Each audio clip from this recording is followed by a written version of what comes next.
بسم الله الرحمن الرحيم. يا أيها النبي اتق الله ولا تطع الكافرين والمنافقين إن الله كان عليما حكيما. واتبع ما يوحى إليك من ربك إن الله كان بما تعملون خبيرا. وتوكل على الله وكفى بالله وكيلا. ما جعل الله لرجل من قلبين في جوفه وما جعل أزواجكم اللائي تظاهرون منهن أمهاتكم وما جعل أدعياءكم أبناءكم ذلكم قولكم بأفواهكم والله يقول الحق وهو يهدي السبيل. ادعوهم لآبائهم هو أقسط عند الله فإن لم تعلموا آباءهم فإخوانكم في الدين ومواليكم وليس عليكم جناح فيما أخطأتم به ولكن ما تعمدت قلوبكم وكان الله غفورا رحيما. النبي أولى بالمؤمنين من أنفسهم وأزواجه أمهاتهم وأولو الأرحام بعضهم أولى ببعض في كتاب الله من المؤمنين والمهاجرين إلا أن تفعلوا إلى أوليائكم معروفا كان ذلك في الكتاب مسطورا. وإذ أخذنا من النبيين ميثاقهم ومنك ومن نوح وإبراهيم وموسى وعيسى بن مريم وأخذنا منهم ميثاقا غليظا ليسأل الصادقين عن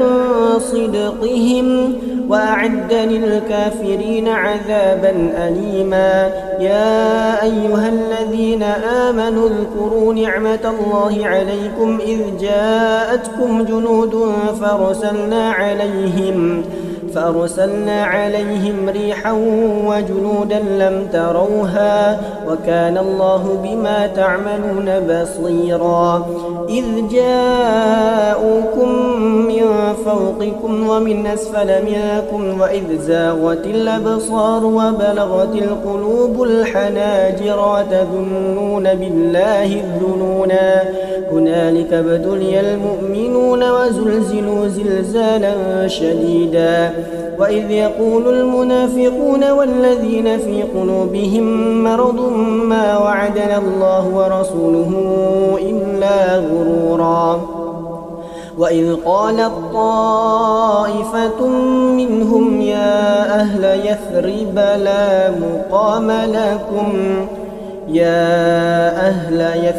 لا مقام لكم فارجعوا. ويستأذن فريق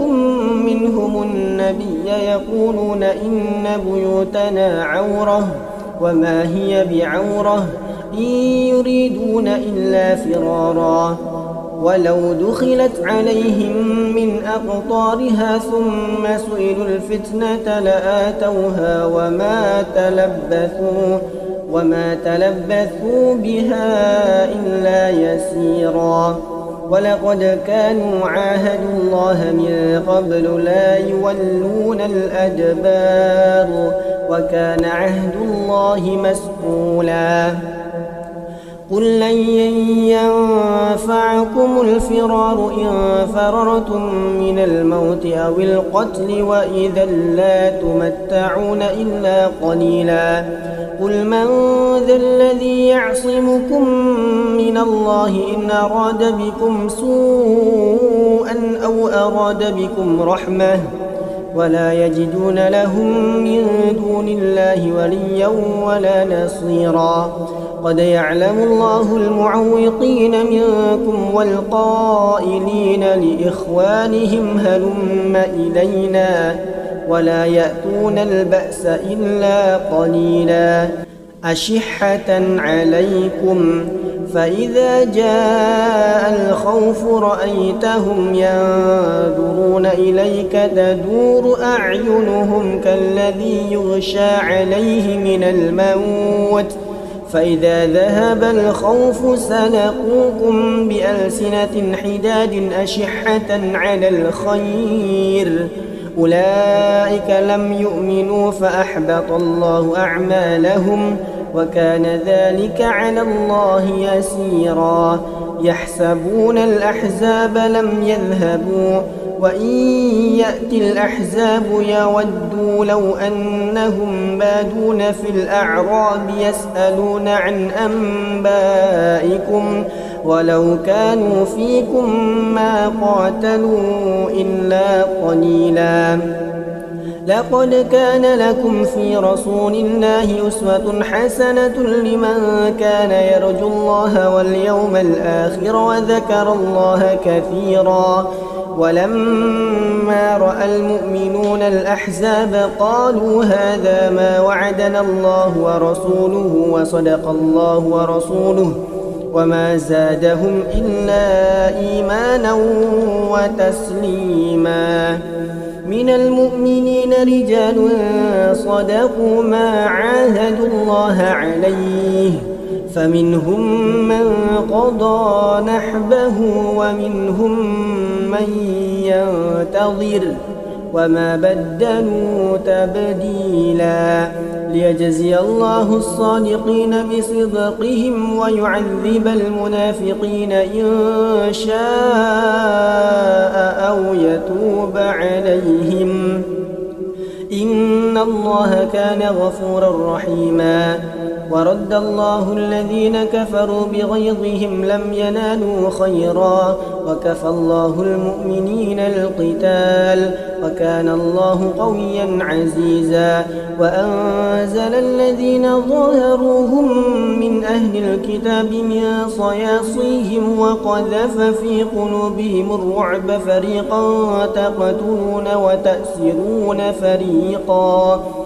وأورثكم أرضهم وديارهم وأموالهم وأرضا لم تطئوها وكان الله على كل شيء قديرا يا أيها النبي قل لأزواجك إن كنتن تردن الحياة الدنيا وزينتها فتعالين أمتعكن وأسرحكن سراحا جميلا وإن كنتن تردن الله ورسوله والدار الآخرة فإن الله أعد للمحسنات منكن أجرا عظيما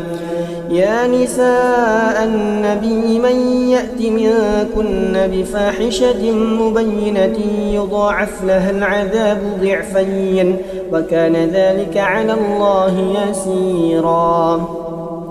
ومن يقنت منكن لله ورسوله وتعمل صالحا نؤتها أجرها مرتين وأعتدنا لها رزقا كريما يا نساء النبي لستن كأحد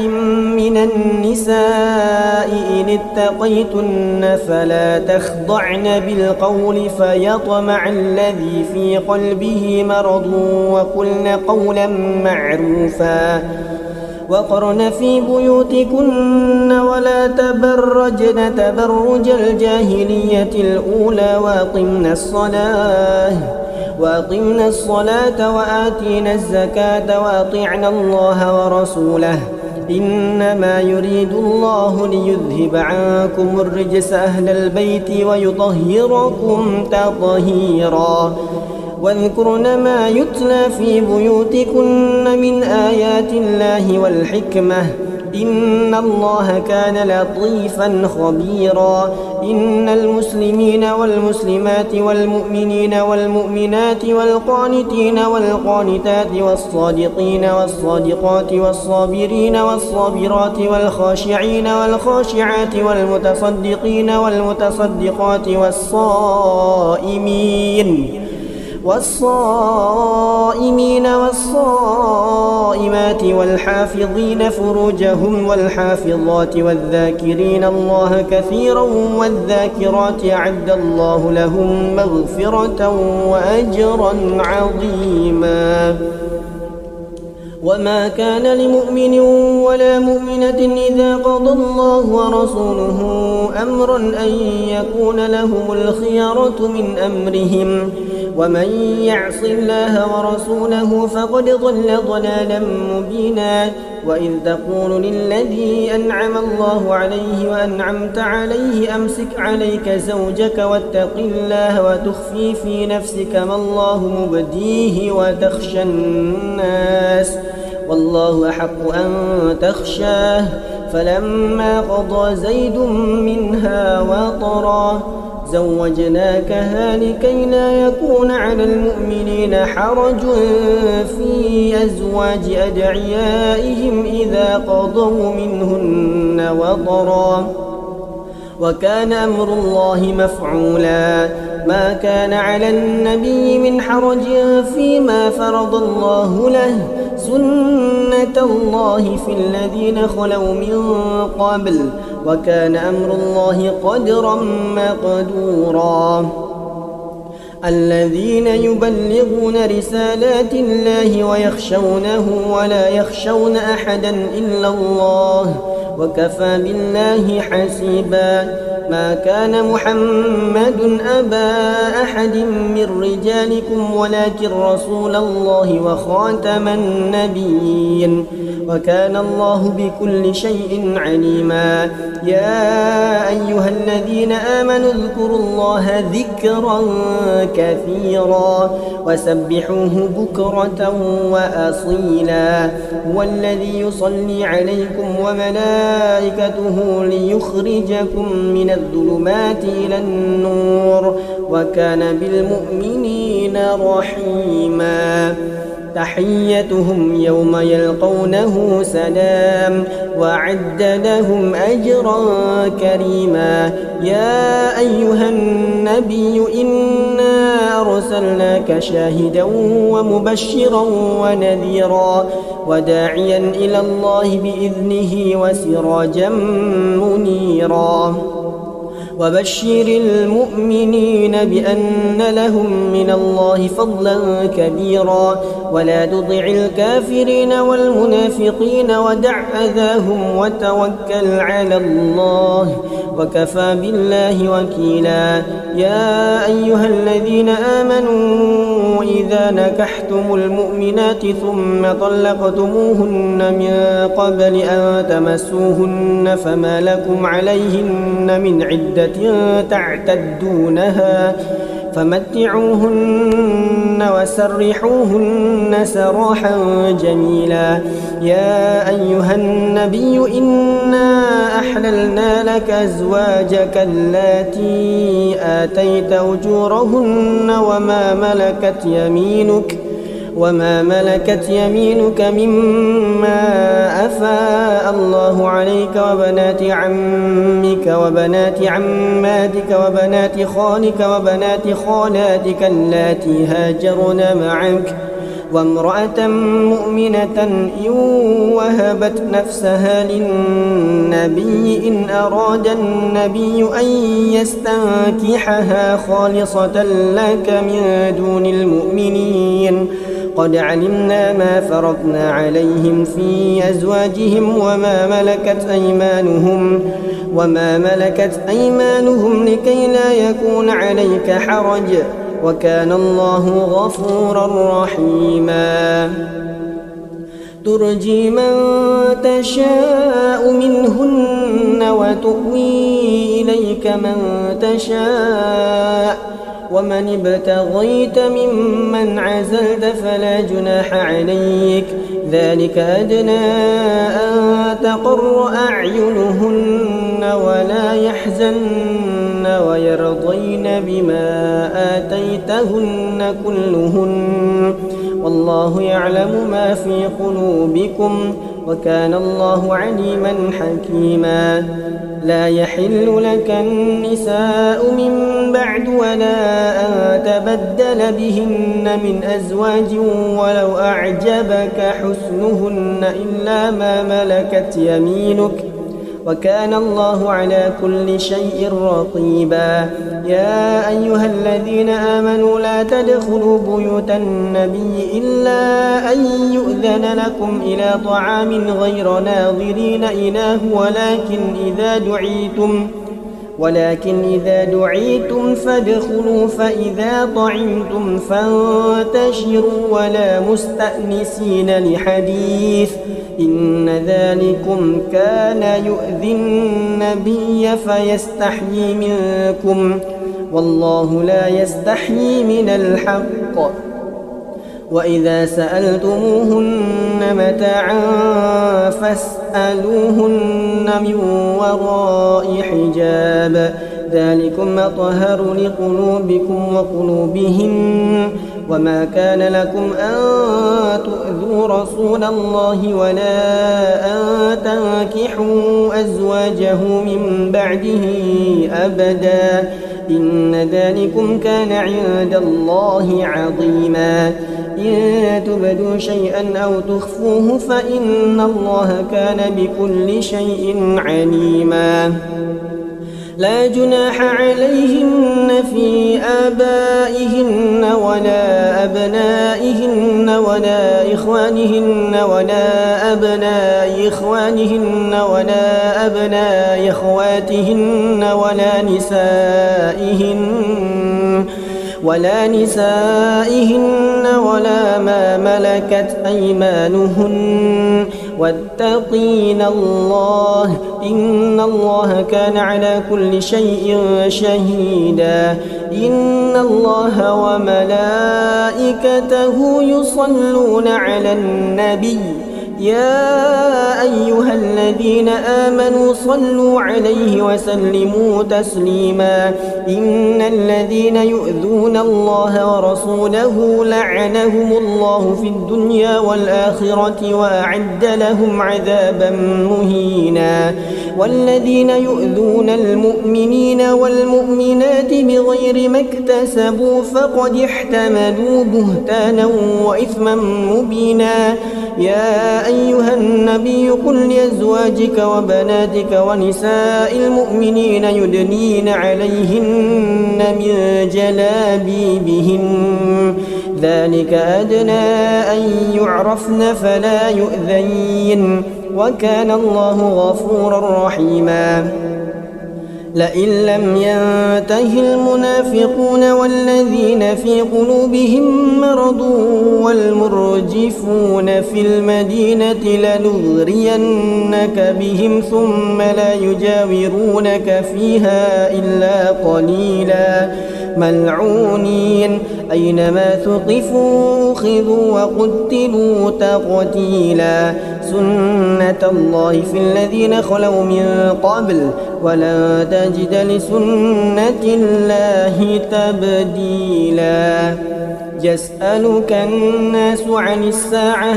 قل إنما علمها عند الله وما يدريك لعل الساعة تكون قريبا. إن الله لعن الكافرين وأعد لهم سعيرا خالدين فيها أبدا لا يجدون وليا ولا نصيرا. يوم تقلب وجوههم في النار يقولون يا ليتنا أطعنا الله وأطعنا الرسولا وقالوا ربنا إنا أطعنا سادتنا وكبراءنا فضلونا السبيلا. ربنا آتهم ضعفين من العذاب والعنهم لعنا كبيرا. يا أيها الذين آمنوا لا تكونوا كالذين آذوا موسى فبرأه الله مما قالوا وكان عند الله وجيها. يا يا أيها الذين آمنوا اتقوا الله وقولوا قولا سديدا يصلح لكم أعمالكم ويغفر لكم ذنوبكم ومن يطع الله ورسوله فقد فاز فوزا عظيما إنا عرضنا الأمانة على السماوات والأرض والجبال فأبين أن يحملنها وأشفقن منها وحملها الإنسان إنه كان ظلوما جهولا ليعذب الله المنافقين والمنافقات والمشركين والمشركات ويتوب الله على المؤمنين والمؤمنات وكان الله غفورا رحيما. بسم الله الرحمن الرحيم. يا أيها النبي اتق الله ولا تطع الكافرين والمنافقين إن الله كان عليما حكيما واتبع ما يوحى إليك من ربك إن الله كان بما تعملون خبيرا وتوكل على الله وكفى بالله وكيلا ما جعل الله لرجل من قلبين في جوفه وما جعل أزواجكم اللائي تظاهرون منهن أمهاتكم وما جعل أدعياءكم أبناءكم ذلكم قولكم بأفواهكم والله يقول الحق وهو يهدي السبيل ادعوهم لآبائهم هو أقسط عند الله فإن لم تعلموا آباءهم فإخوانكم في الدين ومواليكم وليس عليكم جناح فيما أخطأتم به ولكن ما تعمدت قلوبكم وكان الله غفورا رحيما. النبي أولى بالمؤمنين من أنفسهم وأزواجه أمهاتهم وأولو الأرحام بعضهم أولى ببعض في كتاب الله من المؤمنين والمهاجرين إلا أن تفعلوا إلى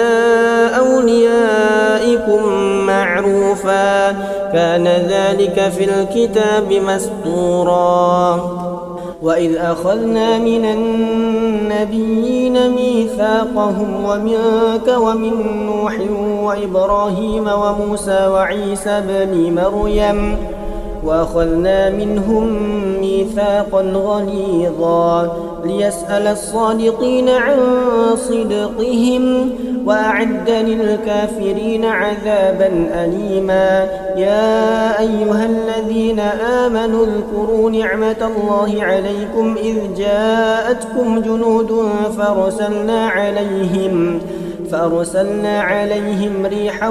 وجنودا لم تروها وكان الله بما تعملون بصيرا. إذ جاءوكم من فوقكم ومن أسفل منكم وإذ زاغت الأبصار وبلغت القلوب الحناجر وتظنون بالله الظنونا هنالك ابتلي المؤمنون وزلزلوا زلزالا شديدا. وإذ يقول المنافقون والذين في قلوبهم مرض ما وعدنا الله ورسوله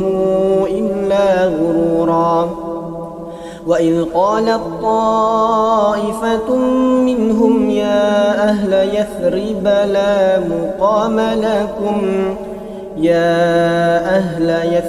لا مقام لكم فارجعوا ويستأذن فريق منهم النبي يقولون إن بيوتنا عورة وما هي بعورة إن يريدون إلا فرارا. ولو دخلت عليهم من أقطارها ثم سئلوا الفتنة لآتوها وما تلبثوا بها إلا يسيرا. ولقد كانوا عاهدوا الله من قبل لا يولون الأدبار وكان عهد الله مسؤولا قل لن ينفعكم الفرار إن فررتم من الموت أو القتل وإذا لا تمتعون إلا قليلا قل من ذا الذي يعصمكم من الله إن أراد بكم سوءا أو أراد بكم رحمة ولا يجدون لهم من دون الله وليا ولا نصيرا قد يعلم الله المعوقين منكم والقائلين لإخوانهم هلم إلينا ولا يأتون البأس إلا قليلا أشحة عليكم فإذا جاء الخوف رأيتهم ينظرون إليك تدور أعينهم كالذي يغشى عليه من الموت فإذا ذهب الخوف سلقوكم بألسنة حداد أشحة على الخير أولئك لم يؤمنوا فأحبط الله أعمالهم وكان ذلك على الله يسيرا يحسبون الأحزاب لم يذهبوا وإن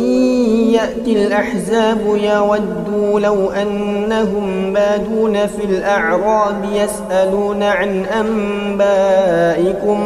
ولو كانوا فيكم ما قاتلوا إلا قليلا لقد كان لكم في رسول الله أسوة حسنة لمن كان يرجو الله واليوم الآخر وذكر الله كثيرا ولما رأى المؤمنون الأحزاب قالوا هذا ما وعدنا الله ورسوله وصدق الله ورسوله وما زادهم إلا إيمانا وتسليما من المؤمنين رجال صدقوا ما عاهدوا الله عليه فمنهم من قضى نحبه ومنهم من ينتظر وما بدلوا تبديلا ليجزي الله الصادقين بصدقهم ويعذب المنافقين إن شاء أو يتوب عليهم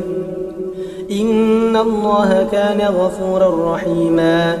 ورد الله الذين كفروا بغيظهم لم ينالوا خيرا وكفى الله المؤمنين القتال وكان الله قويا عزيزا وأنزل الذين ظاهروهم من أهل الكتاب من صياصيهم وقذف في قلوبهم الرعب فريقا تقتلون وتأسرون فريقا وأورثكم أرضهم وديارهم وأموالهم وأرضا لم تطئوها وكان الله على كل شيء قديرا يا أيها النبي قل لأزواجك إن كنتن تردن الحياة الدنيا وزينتها فتعالين أمتعكن وأسرحكن سراحا جميلا وإن كنتن تردن الله ورسوله والدار الآخرة فإن الله أعد للمحسنات منكن أجرا عظيما يا نساء النبي من يأت منكن بفاحشة مبينة يضاعف لها العذاب ضعفين وكان ذلك على الله يسيرا ومن يقنت منكن لله ورسوله وتعمل صالحا نؤتها أجرها مرتين وأعتدنا لها رزقا كريما يا نساء النبي لستن كأحد من النساء إن اتقيتن فلا تخضعن بالقول فيطمع الذي في قلبه مرض وقلن قولا معروفا وقرن في بيوتكن ولا تبرجن تبرج الجاهلية الأولى وأقمنا الصلاة وآتينا الزكاة وأطعنا الله ورسوله إنما يريد الله ليذهب عنكم الرجس أهل البيت ويطهركم تطهيرا واذكرن ما يتلى في بيوتكن من آيات الله والحكمة إن الله كان لطيفا خبيرا إن المسلمين والمسلمات والمؤمنين والمؤمنات والقانتين والقانتات والصادقين والصادقات والصابرين والصابرات والخاشعين والخاشعات والمتصدقين والمتصدقات والصائمين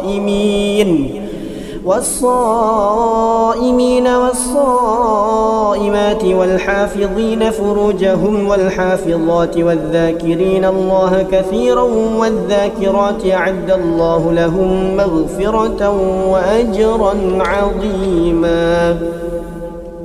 وما كان لمؤمن ولا مؤمنة إذا قضى الله ورسوله أمرا أن يكون لهم الخيرة من أمرهم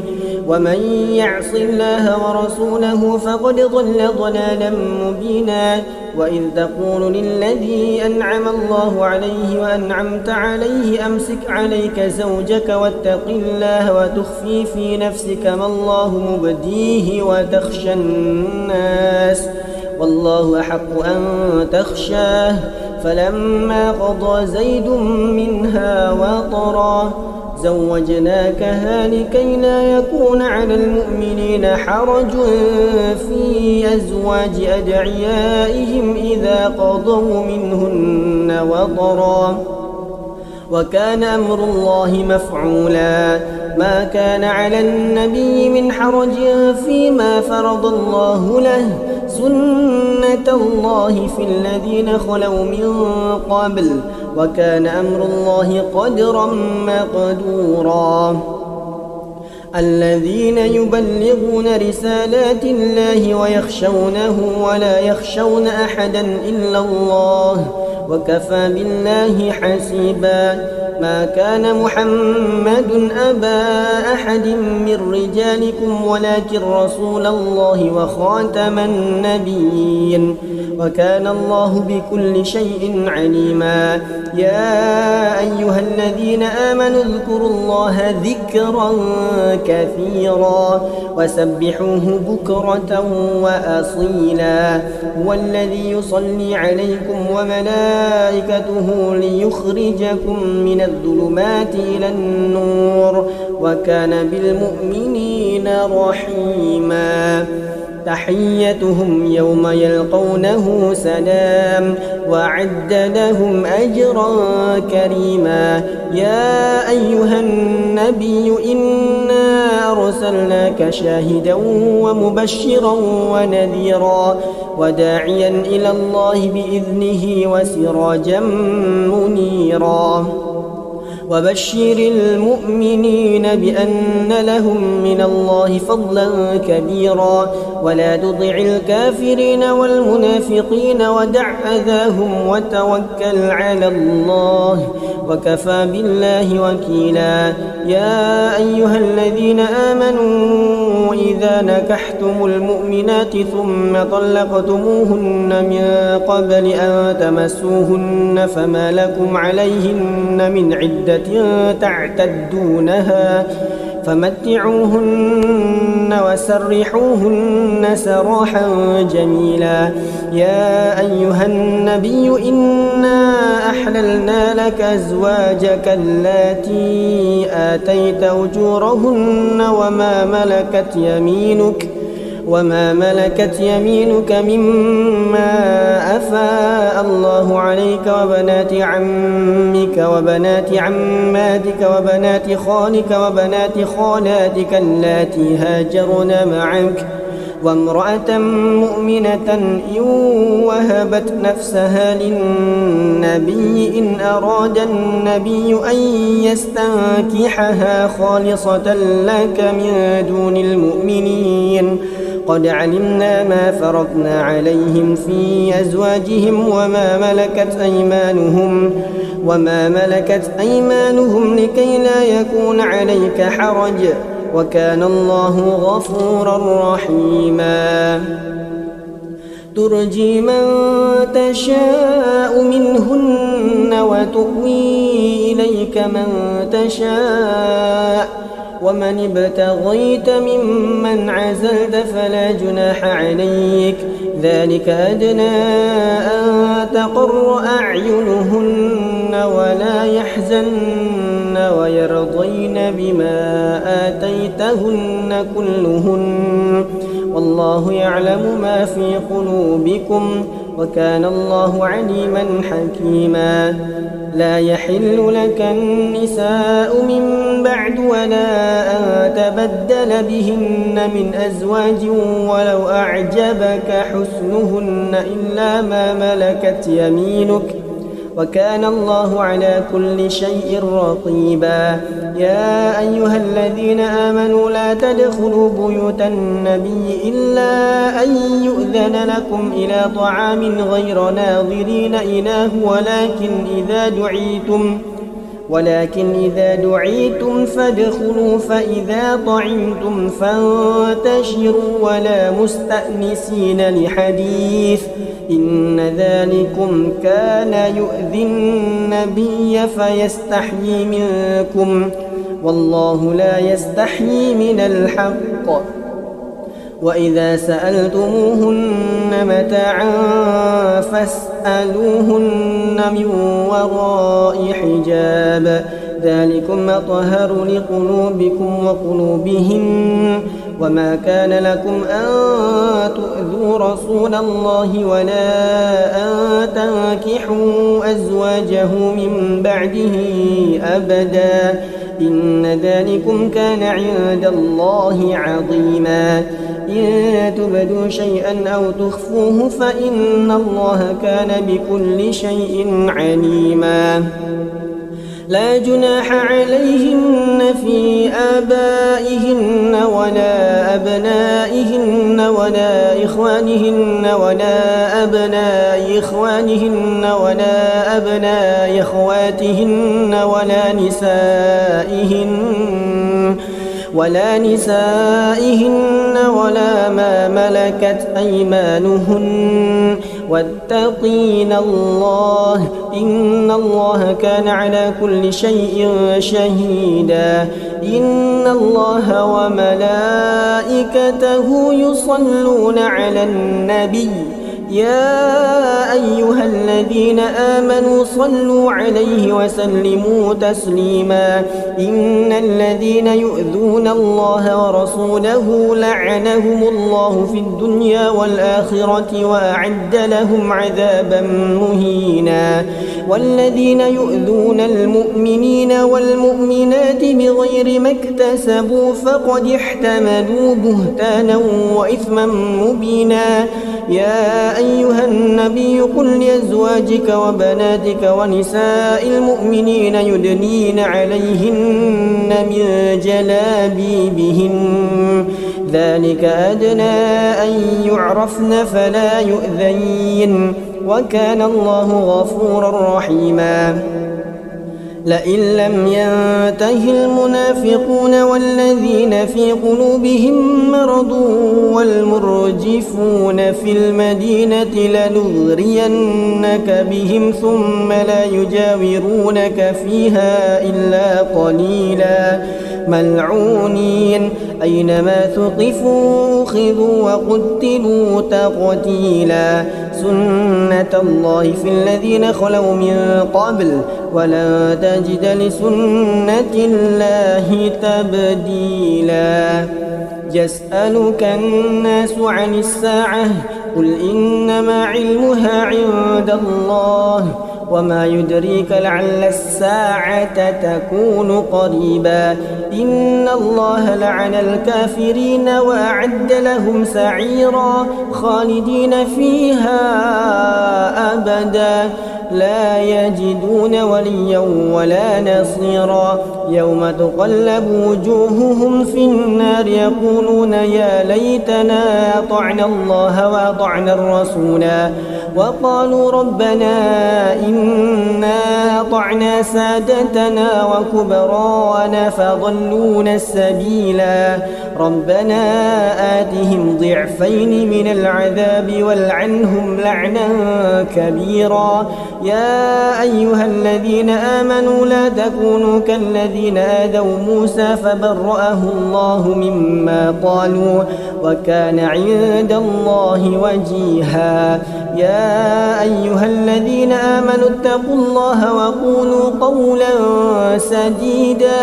يصلح لكم أعمالكم ويغفر لكم ذنوبكم ومن يطع الله ورسوله فقد فاز فوزا عظيما إنا عرضنا الأمانة على السماوات والأرض والجبال فأبين أن يحملنها وأشفقن منها وحملها الإنسان إنه كان ظلوما جهولا ليعذب الله المنافقين والمنافقات والمشركين والمشركات ويتوب الله على المؤمنين والمؤمنات وكان الله غفورا رحيما بسم الله الرحمن الرحيم يا أيها النبي اتق الله ولا تطع الكافرين والمنافقين إن الله كان عليما حكيما واتبع ما يوحى إليك من ربك إن الله كان بما تعملون خبيرا وتوكل على الله وكفى بالله وكيلا ما جعل الله لرجل من قلبين في جوفه وما جعل أزواجكم اللائي تظاهرون منهن أمهاتكم وما جعل أدعياءكم أبناءكم ذلكم قولكم بأفواهكم والله يقول الحق وهو يهدي السبيل ادعوهم لآبائهم هو أقسط عند الله فإن لم تعلموا آباءهم فإخوانكم في الدين ومواليكم وليس عليكم جناح فيما أخطأتم به ولكن ما تعمدت قلوبكم وكان الله غفورا رحيما النبي أولى بالمؤمنين من أنفسهم وأزواجه أمهاتهم وأولو الأرحام بعضهم أولى ببعض في كتاب الله من المؤمنين والمهاجرين إلا أن تفعلوا إلى أوليائكم معروفا كان ذلك في الكتاب مسطورا وإذ أخذنا من النبيين ميثاقهم ومنك ومن نوح وإبراهيم وموسى وعيسى بن مريم وأخذنا منهم ميثاقا غليظا ليسأل الصادقين عن صدقهم وأعد للكافرين عذابا أليما يا أيها الذين آمنوا اذكروا نعمة الله عليكم إذ جاءتكم جنود فأرسلنا عليهم ريحا وجنودا لم تروها وكان الله بما تعملون بصيرا إذ جاءوكم من فوقكم ومن أسفل منكم وإذ زاغت الأبصار وبلغت القلوب الحناجر وتظنون بالله الظنونا هنالك ابتلي المؤمنون وزلزلوا زلزالا شديدا وإذ يقول المنافقون والذين في قلوبهم مرض ما وعدنا الله ورسوله إلا غرورا وإذ قالت طائفة منهم يا أهل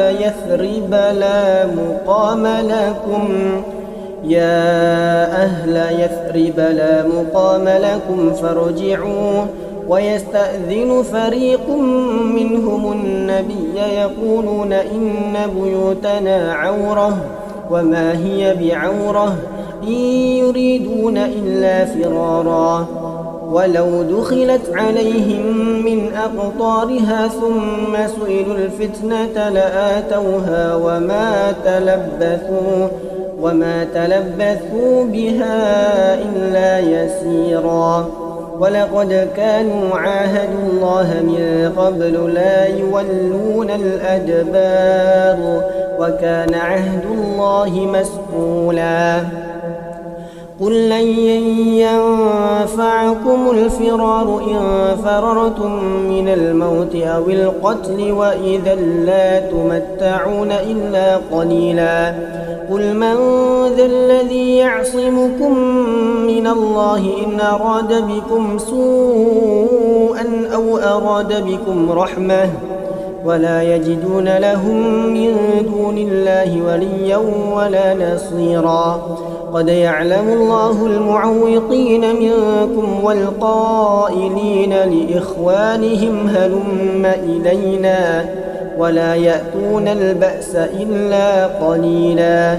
أشحة عليكم فإذا جاء الخوف رأيتهم ينظرون إليك تدور أعينهم كالذي يغشى عليه من الموت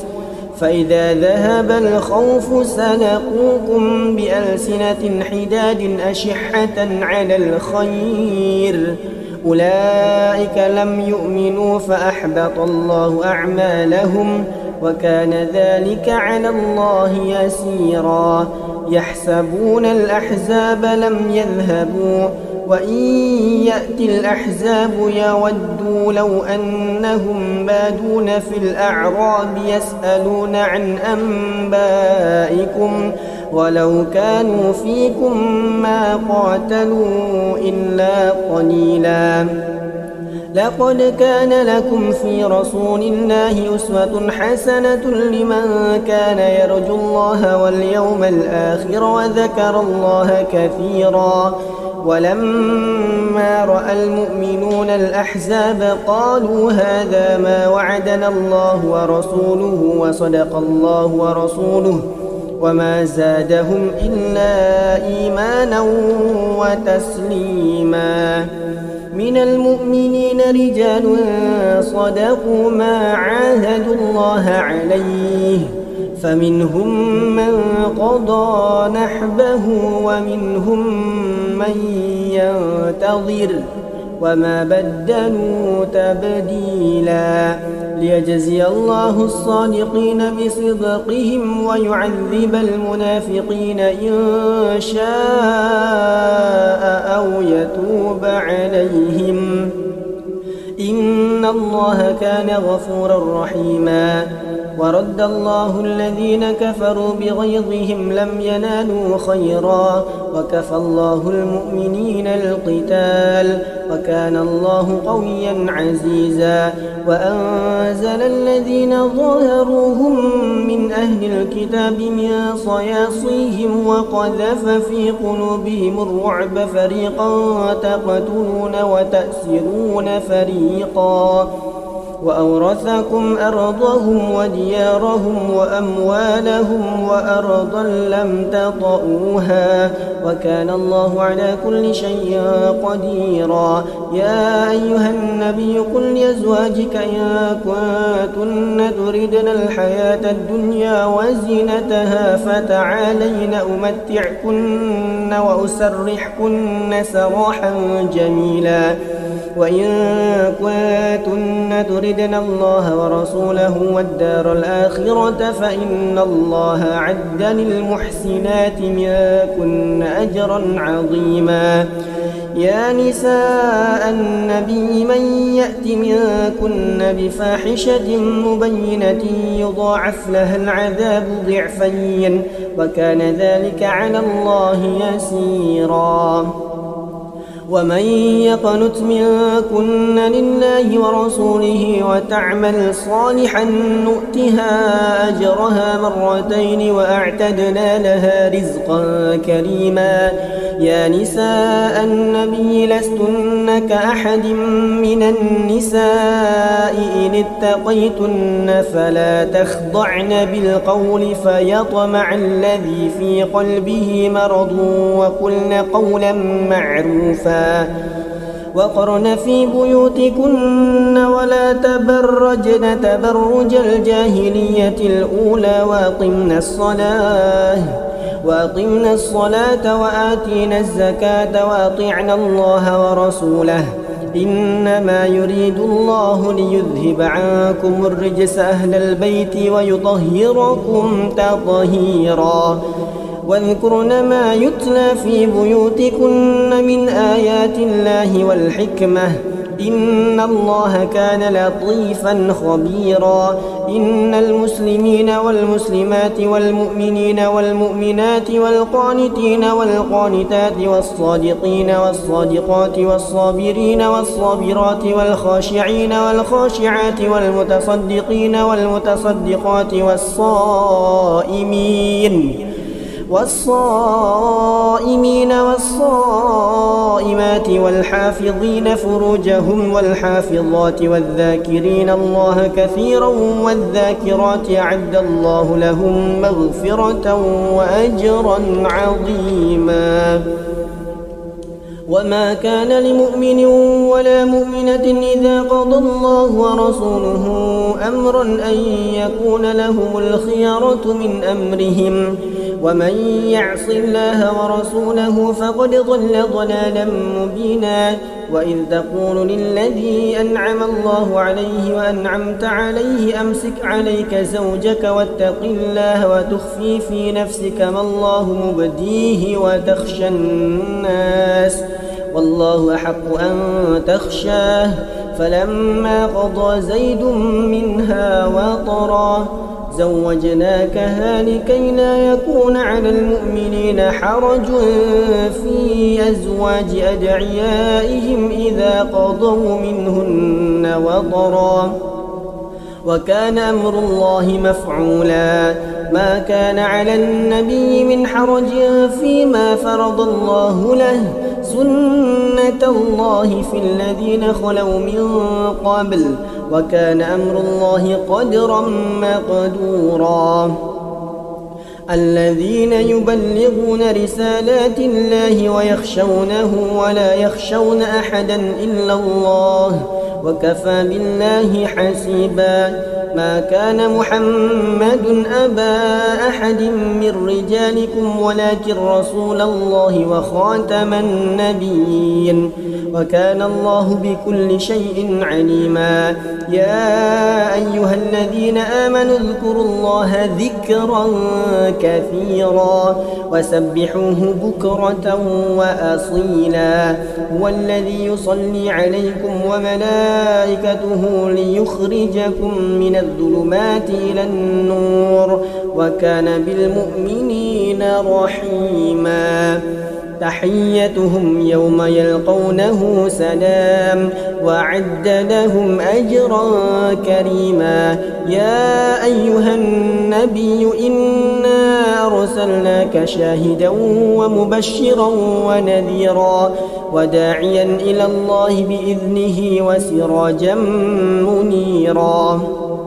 وبشر المؤمنين بأن لهم من الله فضلا كبيرا ولا تطع الكافرين والمنافقين ودع أذاهم وتوكل على الله وكفى بالله وكيلا يا أيها الذين آمنوا إذا نكحتم المؤمنات ثم طلقتموهن من قبل أن تمسوهن فما لكم عليهن من عدة